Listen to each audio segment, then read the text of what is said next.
Laudetur Jesus Christus, secula seculorum. Antiguo saludo de los católicos: cuando se encontraban veían a alguien más en medio de ellos, porque donde dos, al menos dos, se reúnen en mi nombre, en mi persona, ahí estoy yo, promete el Señor. Y los católicos lo creían, por eso al encuentro de dos católicos saludaban a Cristo presente entre ellos: alabado sea Jesucristo, porque tenían fe. El mundo no tiene fe, por eso buen día, hola y otros saludos, pero sin fe. Y los católicos que tenemos fe vemos a alguien más en medio de nosotros, ¿no? Pero no solamente de manera espiritual, de manera también real, tangible, física, verdadera, presente como la materia que tocas, tangible para tus sentidos. Así está presente Dios en medio de su pueblo, en los sacramentos, en su iglesia, donde guardamos a Cristo realmente presente con nosotros, en los sagrarios. Está el mismo pan que ofrecemos al Padre, continúa, es perenne su presencia. Por eso primero que entra un católico verdadero a la iglesia es reverenciar esta presencia sagrada de Dios en su templo, donde está Él. Ahora ya no sentado delante del tesoro de un templo de Jerusalén y mirando a la gente, ahora sentado en el trono de su divinidad. Y desde su rango divino nos mira a todos, escruta a todos, a quienes entran y a quienes pasan aquí, y pasan de lado de Dios, o de espalda a Dios más bien.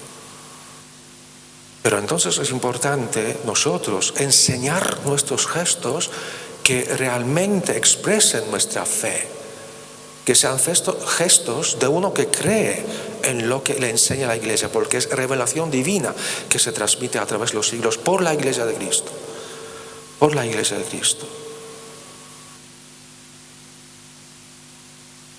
por la Iglesia de Cristo. Y por eso tenemos que estar presentes ante Dios, dentro de la Iglesia, ¿no? Suscitar nuestra fe, abrir los ojos del alma para ver esta presencia real de Jesús, reverenciarle, amarle, adorarle. No solo rutina de nuestras palabras, costumbre de rezar con la misa alguna oración, que sea mía esta oración, que sea mía, que me salga del corazón, y no algo al exterior impuesto por fuera, por la iglesia, que hay que decir, no, muchos silenciados ahí sin abrir ni boca. Eso no es participar de manera llena de fe y amor en el sacrificio de Cristo. Cuando Él entrega su vida, y tú mudo, cuando Él entrega su vida por ti, por mí, por millones de sus hijos en la tierra, no puedes estar indiferente.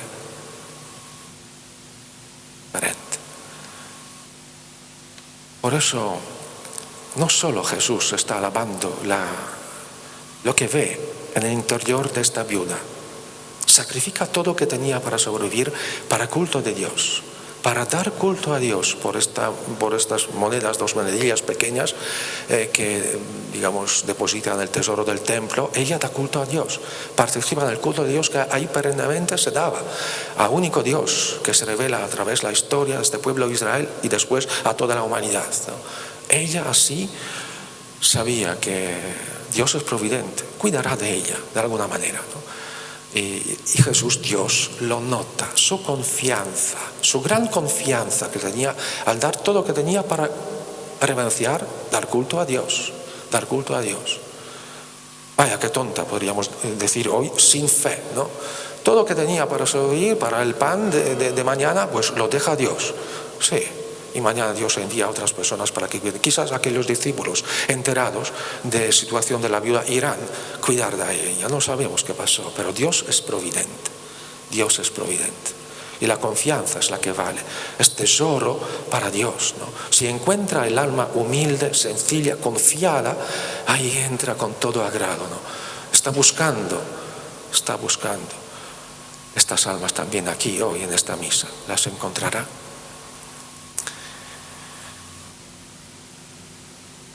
Lo mismo envía Dios a profeta Elías, primera lectura de hoy, a una viuda, ¿no? Para que esta viuda cuide de su hombre, de su ministro, de su elegido, ¿no? El profeta Elías, que fue perseguido por siendo él, quedó único como dando culto a Dios verdadero en medio de muchos profetas de Baal, que primero han matado a miles y miles de sacerdotes de tribu de Aarón, y después de todos los profetas se quedó aquel único, ¿no? Y después demostró quién tiene razón, qué fe, o más bien que Dios es verdadero y único, ¿no? El famoso encuentro de único profeta de Yahvé, Elías, con 400 profetas de Baal en el Monte Carmelo. Y Dios le envía una viuda, ¿no? Y esta le dice que no tengo nada más que este pan para hacer el pan y algo más para mi hijo y mí, moriremos después. No te preocupes, primero haz un pan para mí y después, luego, ya verás. Y es así que a través de esta oración de este hombre de Dios no falta ni harina para hacer el pan, ni la carne para que tengan la comida días siguientes, días, semanas, hasta que salga el profeta Elías en otra dirección. Pero así cuida a Dios de los que confían en Él. Así es la historia moderna de la vida de todos nosotros aquí, en el siglo XX. De los místicos como Marta Robin, en Francia, que vivía solo de comunión, confiando en Dios con un trozo de pan. Yo puedo sobrevivir, y vivía más de 40 años. Si uno no tiene fe, ni lo explica, ni puede él experimentar este tipo de signos, porque solo desde fe uno puede tocar a Dios. Pidámosla como apóstoles: Señor, danos más fe, no la tenemos, como esta gente sencilla que grita, que le des vista y reciben, ¿no?, ojos nuevos, y nosotros no tenemos fe. Danos más fe. Nuestra pobreza es esta misma. Señor, danos más fe, para que veamos tu paso en medio de nuestra historia, nuestra vida cotidiana. A veces tan gris y parece que no estás. ¿No estás? En ti estamos, vivimos, nos movemos, pero nosotros no te vemos, no tenemos fe. Danos más fe, danos más fe. Y esta fe se forja también aquí en la iglesia, cuando uno escucha con atención palabras de Dios, porque es Dios que habla a través de la lectura, proclamación de la palabra suya, de Dios, inspirada por Dios, aunque de diferentes autores humanos, Dios la inspira. Y no falta nada, digamos, a revelación de camino de salvación para los hombres de cada época. No falta nada. Ni es casual lo que se dice ahí en la Sagrada Escritura. Inspirada por Dios siempre es viva para ti y para mí. Y Dios habla a través de ella, de diferentes maneras. Pero primero tenemos que tratar a Dios como Dios, y en su casa en especial. Como se merece el Creador, recibir el culto de las criaturas, humildes, confiadas. El día 22 de octubre, nuestro señor cardenal, arzobispo Omeya, ha dirigido una carta a toda la archidiócesis, a todas las parroquias, sacerdotes y feligreses, hablando de la normalización de cosas de culto en las parroquias, entre las cuales estaba también volver a dos formas anteriores a la pandemia de comulgar, de la mano y también a la boca. Razones para comulgar en la boca, ¿cuáles son? Son mucho más profundas que otra forma moderna después del Concilio Vaticano. Más bien, no, el Concilio nadie se acordó con eso y ni lo proponían. Después del Concilio fue un grupo de los obispos que lo propusieron. Pero volvemos a la historia. San Tomás de Aquino, el Concilio de Trento, dicen que la comunión como se recibía en el siglo XIII, XIV y después XVI, Concilio de Trento, de esta forma de comulgar en la boca, de rodillas en la boca, es de tradición apostólica, viene de los apóstoles. Sí que tenía razones, más bien pruebas para decirlo. Santo Tomás, el más grande teólogo de la Iglesia de todos los tiempos, y Concilio de Trento, cuando se atacaba la fe de los cristianos en la presencia real de Jesús en la Eucaristía, por Lutero, por Reforma protestante. Pero es hoy, cuando tenemos muchas más pruebas patrísticas, es decir, en tiempo de los padres de la Iglesia, primeros sabios escritores y papas, cuando llega pues un montón de pruebas de que es así, como decían Santo Tomás de Aquino y como decía también el Concilio de Trento. La más importante quizás es la carta de San Basilio del siglo IV, que en su carta numerada 93 dice que es pecado mortal comulgar de otra manera que recibir la comunión directamente del sacerdote a tu boca. Porque la otra forma, comulgar cuando tú coges el Santísimo Sacramento, fue permitida, dice San Basilio, solamente en tiempos de persecución, cuando faltaban misas sacerdotes, o para los monjes en el desierto, cuando tenían acceso cercano y fácil a la misa, al sacerdocio. Entonces conservaban especies eucarísticas en su casa y podían comulgar por sí solos, tocando especies eucarísticas. Pero antes no. Y dice San Basilio, ahora ya no hay persecución. Y no hay motivo para continuar con esta forma de comulgar. Y quien lo hace peca mortalmente, añade el obispo San Basilio, el padre de la vida monástica en Oriente, hoy día considerado como los más grandes al lado de Crisóstomo de la Iglesia Ortodoxa, San Basilio. Y en la Iglesia occidental todavía mucho más. El Papa San Eutiquiano, el Papa Sixto I, que murió en 125, al inicio del siglo II, prohibió a los laicos no solamente tocar las especies eucarísticas, sino incluso los vasos sagrados, para que no profanen esta presencia real de Jesús en el pan que baja del cielo. Es su presencia real, verdadera, ¿no? Otro Papa, San Eutiquiano, que murió en 283, a fin de que no se tocase la Eucaristía con las manos, prohibió a los laicos llevarla a los enfermos. Solo los sacerdotes podían llevar y tocar la Eucaristía, dándola a los enfermos en las casas. San Inocencio I, el Papa que murió en 417, confirmó en 404 el rito de la comunión solo en la boca. Y otro, siguiente, el Papa San Inocencio I, respondía afirmando a un obispo de Gubbio que quería pedir a directrices del Papa en cómo tiene que adoptar la liturgia romana en su diócesis de Gubbio. El Papa le responde afirmando la obligación de respetar la tradición de apóstoles de la Iglesia de Roma, comunión solo en la boca, le decía, ¿no? 404.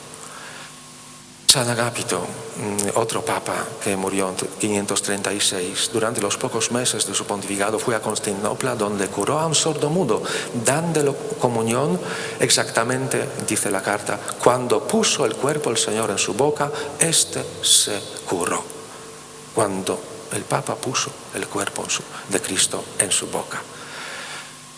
Y también hay concilios, como aquí, en Zaragoza, del año 380, que decretó la excomunión, digamos, exclusión de la Iglesia, de aquellos que trataran la Sagrada Eucaristía como en época de persecuciones, cuando se permitía que los laicos la pudieran tocar con sus propias manos. Y más podría ahora ir más a fondo, más documentos, más tradición apostólica, más tradición de la Iglesia, que esta fue la considera siempre. ¿Por qué entonces hay documentos que hablan de la comunión en la mano?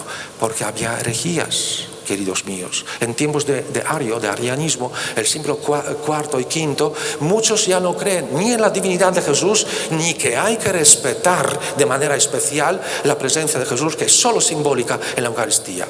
Y estas herejías se extienden tanto que hasta aquí, por ejemplo, visigodos que llegan a España, todos son arianos, ¿no? Y reciben la comunión en la mano. Y entonces la lucha de los católicos con los arianos, que tienen otra forma de creer y de gesticular, por la diferencia de fe, no aceptar los dogmas de la Iglesia católica, verdadera, apostólica, romana. Y eso es confirmado después por San Tomás de Aquino, por Concilio de Trento, ¿no? Y hasta después del Concilio Vaticano II se recibe solamente en la Iglesia católica la comunión en la boca, de rodillas, con mucho respeto y amor, adorando al Señor. Lo que dice San Agustín, no puedes recibir la comunión sin adorarlo antes. Y así se hacía. Pero es entonces cuando, finales de años 60, pues un grupo de obispos de Holanda, de Francia y de parte occidental de Alemania envían cartas al Papa entonces Pablo VI pidiendo que pueda darles permiso para sus países a celebrar de otra forma como los protestantes, porque ahora hay ecumenismo, hay que celebrar para, digamos, dos tipos de cristianos, católicos son diferentes, entonces hay que igualar con los protestantes, ir como ellos, de pie y a la mano. ¿Por qué los protestantes cambiaron la forma de comulgar? Porque hay todavía cuadros que presentan, por ejemplo, a Lutero y sus ministros celebrando la forma católica de la comunión, de rodillas y a la boca. Pero cuando, digamos, cambio de anglicanismo a las formas protestantes, cuando aparece un protestante desde Suiza en Inglaterra, él lo radicaliza todo, ¿no? Y desde Inglaterra establecen normas para todas las iglesias protestantes que se multiplicaban, ¿no? Que todo lo que hacen católicos hay que invertir. Si ellos hacen de rodillas, nosotros de pie. Si ellos a la boca, nosotros a la mano. Si ellos creen en la presencia real, nosotros solo en simbólica. Si ellos, digamos, señalan de manera, digamos, tan profunda que es Dios aquí presente en este pan, nosotros vamos a señalar que no, que es solamente imagen, símbolo, mero símbolo, nada más. Y que la comunión es la comunión eclesial entre nosotros en torno de Cristo, como Él nos sirve un banquete fraternal. Estas ideas vienen del siglo XVII. Sí, ahora se extendieron también a la Iglesia católica. Claro, hay detrás una lucha de fondo. ¿Qué creemos nosotros? ¿Qué hay para nosotros en este pan? ¿Es Dios realmente para mí o un mero símbolo, como dicen los protestantes? ¿Cómo trato yo a Dios? Un protestante decía sonriendo a mi amigo católico: si vosotros realmente creíais en la presencia real de Jesús en la Eucaristía, desde la puerta iráis de rodillas hasta el sagrario para recibir la comunión. Pero vosotros no lo creéis, lo decís, y de creer lejos. ¿Cuál es la realidad de tu corazón, de mi corazón? ¿Creemos o no creemos? Una prueba para mostrar nuestra fe fue esta pandemia. Que desveló a fondo lo que creen nuestros pastores y los feligreses, ¿no? Mayoría de los pastores y feligreses. Porque fue una prueba más, tantas pestes, digamos, estas pruebas en la historia de la Iglesia, que mostraban que los católicos no tenían miedo de recibir en la boca a Jesús, a Dios, que más cura que enferma, ¿no? Que no puede contagiar de ninguna manera, ni las manos del sacerdote, porque no son manos humanas, son manos de Cristo, que acerca a Él mismo, a Dios mismo, de aquel gesto del sacerdote a tu boca, a tu corazón. Es Él quien entra. Eso creíamos los católicos hasta esta pandemia. Sí, no, puede contagiar. La mano del sacerdote, no lavados con la gel, pueden contagiar. Entonces, ¿qué crees? ¿Es Dios o no es Dios? ¿Ministro es Cristo o no? ¿Alter Christi o no? Y aquí está la prueba y examen para nuestra fe. ¿Lo hemos pasado bien o mal? Respuesta dejo a vosotros. ¿Tratamos a Dios como a Dios o como un pan que puede congelar? Cualquier pan, como cualquier otra comida y bebida. Y más bien seguros de las distancias, de los geles que hay que usar. Se nos escapó creer ya en Cristo, Dios presente realmente en cada partícula de la Eucaristía. Todo Él, todo Dios, todo hombre verdadero, resucitado, pero también guardando marcas de su pasión por mí, por ti. El corazón que nos da está herido por nuestros pecados. Y así se acerca humilde Dios a sus criaturas para ser nuestro alimento. Lo que dice hoy el Salmo, ¿no? Yo les daré el pan. Y nos da a través de su iglesia. Dadlos vosotros a comer, dice los apóstoles. Y estos lo hacen, lo transmiten, este pan de Dios a las almas. Entonces, acabo con esto, que el Papa Pablo VI dijo, después de consultar a todos los obispos del mundo de entonces, el año 1969, en la instrucción que se titula Memoriale Domini, memorial de Dios, del Señor, Memoriale Domini. que se debe conservar en la iglesia postconciliar la forma de siempre tradicional de recibir la comunión en la boca de rodillas. Así es tradicional la forma, ¿no? Que solamente será excepción para donde se arraigó ya costumbre. Arraigó, vaya, pocos años, pero lo dice así, ¿no? Donde se arraigó la costumbre de recibir en la mano, pero que se instruya a aquellos que reciben en la mano, que tocan a Dios, que tienen que reverenciar a Dios y que cuiden de cada partícula, que no caiga y que no sea despreciada.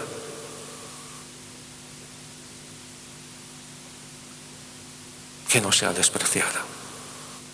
Y a veces tengo dudas. Si uno pues se acerca con las manos en el bolsillo, saca cuanto antes, manos como tiene, ¿no? A veces escritas con el bolígrafo, otras cosas, y otra vez. Cada partícula que no caiga. Cada partícula que sea cuidada.